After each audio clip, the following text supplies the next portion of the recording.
Welcome back to the second part of Boxing Info. I'm your host, the Islander, and we're going to go right through the preview for this coming week. Friday night fights, February 20th, Fort Lauderdale, Florida. 3 fights on here to watch this week, and hopefully they'll be good. So remember this is 3 to watch. I usually flip the channel off to something else and fall asleep, but be glued this week. I guess in this order, Bradis, or they call him Brady here in the United States, Prescott, who's coming off his sizzling knockout win over Amir Khan, is taking on Humberto Toledo in an 8-round, 135-pound fight, to be followed by Yuriorkis Gamboa taking on some cat named Walter Estrada in a 10-round featherweight fight. I'm really hoping Gamboa comes through. This looks impressive, and they can make a fight between him and Celestino Caballero, which has been talked about. I think they both provide an interesting challenge and test for each other. The main event, Richard Guiterez, who's coming off of a nasty loss to Alfredo Angulo last year, taking on Jesus Gonzalez in a 10-round, 154-pound fight. And that's that. Saturday, split card, pay-per-view, top-ranked pay-per-view, not HBO pay-per-view, folks. It's Bob Arum's top-ranked pay-per-view. I'm going to tell you why this is happening. In New York, John Duddy's going to be taking on Matt Vanda in one fight. There's going to be other fights on the card. But John Duddy's taking on Matt Vanda. Expect John Duddy to outwork Matt Vanda, but Matt Vanda is a live underdog in this fight because he's not going to have to look far for Duddy. And I don't think Duddy hits as sharp and as hard as James Kirkland did in Vanda's last fight. Or the last time I saw him anyway. Miguel Cotto taking on Michael Jennings of Great Britain, and I was going to look up something on Michael Jennings' record, and I never got around to it. He is 34-1 with 16 stoppages. Bear with me a second. This is for the WBO welterweight title, in which it's vacant from Paul Williams, the one that Paul Williams took from Margarito. And let me see what if I can recognize any decent names on Jennings' record that we might have heard here in the States. I don't see very many. Now, some of you in the UK probably do know them, but his only loss was a split decision, a 12-round decision to Young Mutley in Nottingham back in 2006, January 2006, I believe. And funny as it may be, he is coming off of an 8-round decision over James Rushton, and I hope he's ready for this because I'm going with Cotto big time in this fight. Unless he's still damaged, if he's damaged goods from the Margarito fight. We'll get to more of that later. Alright, the other split card that you get for the money is Youngstown, Ohio, in which Kelly Pavlik will be defending his WBO Ring Magazine linear middleweight championship against Marco Antonio Rubio, who is his WBC mandatory, in a 12-round fight. I'm going with Kelly Pavlik here. Here's the deal.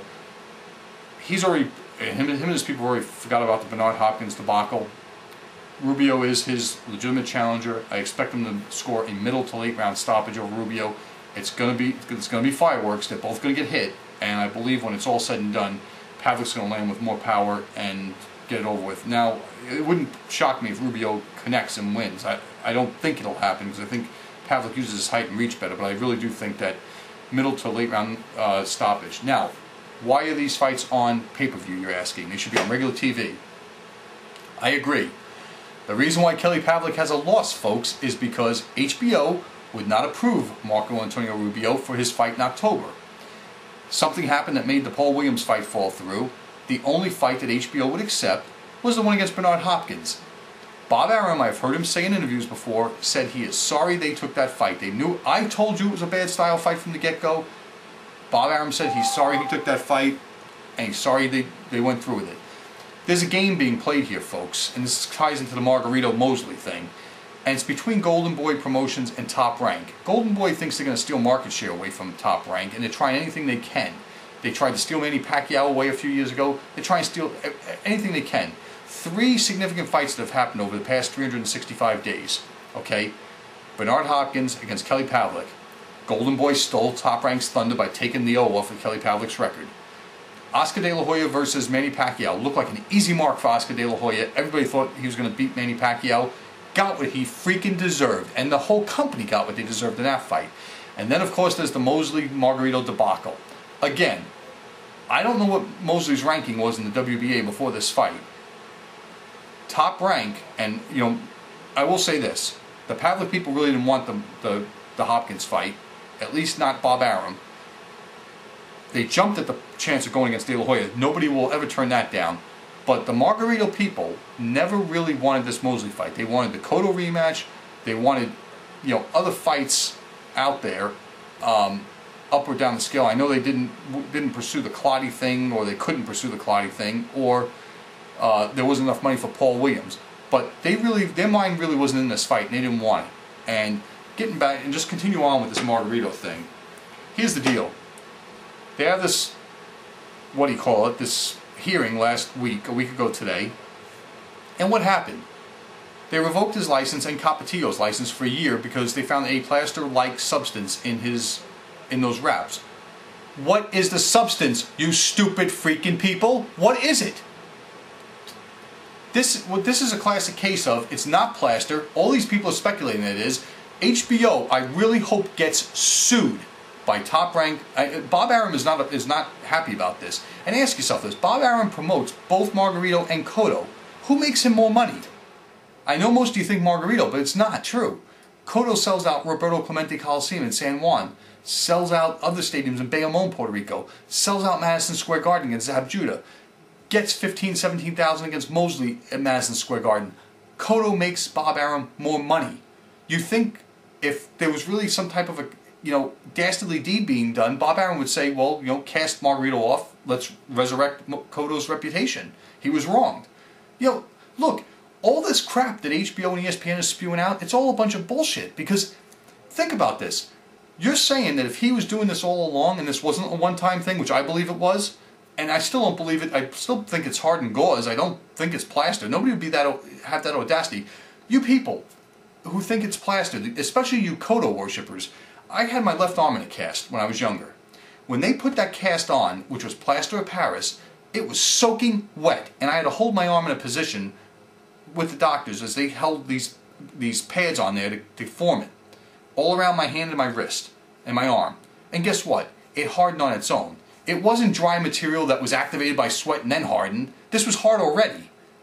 I mean, one person's writing me saying the Mexicans have created some plaster that can harden by sweat. Don't you think a more civilized country, no offense to Mexico, but don't you think that the United States or Russia or Germany or France or Great Britain might have created this first? I mean, and if it's true, don't you think somebody would have used it against Manny Pacquiao by now? I mean, this is like insane talk. I mean, insane. And the other thing I want to point out is that you're saying that just because California is incompetent and this revocation of the license, this is to cover their ass, because one of their own people, their own employees, was standing there while Capetillo wrapped his hand and said, okay. And then, you know, Nazim comes in and says, well, I didn't see the hand be wrapped, let me feel it, which he has every right to do. What's that there? Unwrap his hand, I want to see it rewrapped again. Hey, it's all within the rules. You know, a person from the other camp doesn't have to be there. In all of my time watching and being in boxing, a person from each camp in a high-profile title fight is always in the other room. Always. Freddie Roach tried to get Oscar De La Hoya to rewrap his hands. No luck whatsoever. The Golden Boy sits on a perch above everybody else. I mean, there's no two ways about it. But that's how I feel about this. I think that if you really think that something dastardly is going on, just look to Bob Arum. He promotes both of them, and I promise you, Cotto makes him more money than Margarito does over the long haul. He's not trying to say there was any wrongdoing with this. And what you're doing is you're being disrespectful to Kermit Cintron's cornermen, Cotto's cornermen, the New York State Athletic Commission with Golden Johnson, the New Jersey State Athletic Commission, the Nevada State Athletic Commission. You're saying they're all incompetent if you're saying that Margarito was getting away with this the whole time, because he wasn't. All right, let's move on to something else. This is getting old, and we've got very little time. Joe Calzaghe announced that he was stepping down and retiring.